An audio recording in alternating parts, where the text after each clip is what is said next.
किसी भी प्रोफाइल में टेस्ट की नॉर्मल वैल्यूज चेंज करने के लिए हम टेस्ट पेज पर गए और वहां से नॉर्मल और रेफरेंस वैल्यूज को सिलेक्ट किया। यहाँ से कोई भी प्रोफाइल हम सिलेक्ट करते हैं, किसी टेस्ट पे क्लिक करते हैं तो नीचे इसकी नॉर्मल वैल्यूज आ गई। इजी पैथोलॉजी लैब में नॉर्मल वैल्यूज डेज में दी जाती है। ये देखें यहाँ से 0 डेज से लेके 54,750 डेज, इस पे हम क्लिक करते हैं तो 150 ईयर्स हमारे पास ऑप्शन आ गया। अब ये 0 से लेके 150 साल तक हमने वैल्यू दे रखी है लिपिड की। फीमेल के लिए 450 से लेकर 1000 तक और इसका यूनिट mg/dl दे रखा है। हम इसको चेंज करना चाहें, ये नीचे लिखा हुआ है चेंज, इस पे क्लिक किया।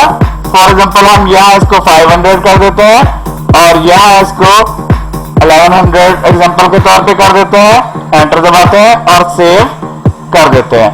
ये चेंज हो चुकी है। अब दोबारा हम चेंज नॉर्मल वैल्यू पे क्लिक करते हैं और 450 और इसे 1000 और एंटर और सेव कर देते हैं। इस तरह हम किसी भी टेस्ट की नॉर्मल वैल्यूज मेल फीमेल की चेंज कर सकते हैं। किसी को सिलेक्ट करके यहाँ से डिलीट कर सकते हैं और यहाँ से किसी भी टेस्ट को सिलेक्ट करके उसकी डेज के हिसाब से दोबारा नॉर्मल वैल्यूज डालकर सेव कर सकते हैं। तो इसी तरह एक और प्रोफाइल देखते हैं। तो अब इस प्रोफाइल में देखें कि हमने जो वैल्यूज दे सकें, इसको पकड़ के हम बड़ा कर सकते हैं। ये अगले को देखते हैं कि यहाँ हमने काफी सारी वैल्यूज कॉपी करके पेस्ट कर दी हैं और ये फ्रॉम में कर दी है 0 से 54,750 डेज का मतलब कि 150 और ये सारी वर्ड से कॉपी करके यहाँ पेस्ट कर दी या लिख के यहाँ पेस्ट कर दी और 2 में डैश डाल दिया और इसका यूनिट दे रखा है।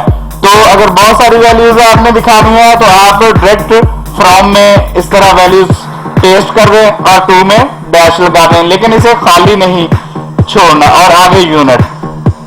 और किसी को भी आप छोटा बड़ा करके उसको व्यू कर सकते हैं या उसके ऊपर हम माउस करेंगे तो नॉर्मल वैल्यूज आ सकती है। चेंज नॉर्मल वैल्यूज पे क्लिक करके इसे भी हम चेंज कर सकते हैं।